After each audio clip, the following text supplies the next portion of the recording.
Welcome. If you want to play music or share audio on Discord but keep running into permission issues, you're in the right place.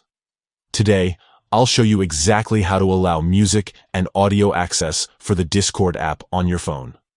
This quick guide will help you unlock the full audio experience on Discord, whether you're listening to music with friends or sharing sound during a call. Let's get started. First, open your phone's settings. This is the main hub where you control all your device's features and app permissions. You can usually find the settings icon on your home screen or in your app drawer. Next, scroll down and tap on Apps, or it might be called App Management depending on your device. This section lists every app installed on your phone and lets you manage how they interact with your device. Now, look for Discord in the list. You might need to scroll a bit or use the search bar at the top to find it quickly. Once you see Discord, tap on it to open its app info page. Here, you'll see several options. Tap on Permissions.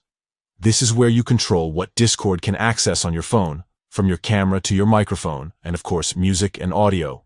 Look for the option labeled Music and Audio. If it's set to deny or not allowed, tap on it and select Allow. This change gives Discord permission to access your device's audio, which is essential for playing music, sharing sounds, or using features like the soundboard. That's it. You've now enabled music and audio access for Discord on your phone. With this permission, you can enjoy seamless music playback, share audio during calls, and get the most out of Discord's features. If you ever run into issues, just revisit these steps to double-check your settings. Thanks for tuning in. If you found this guide helpful, don't forget to like and subscribe for more tech tips and Discord tutorials. Enjoy your music and happy chatting.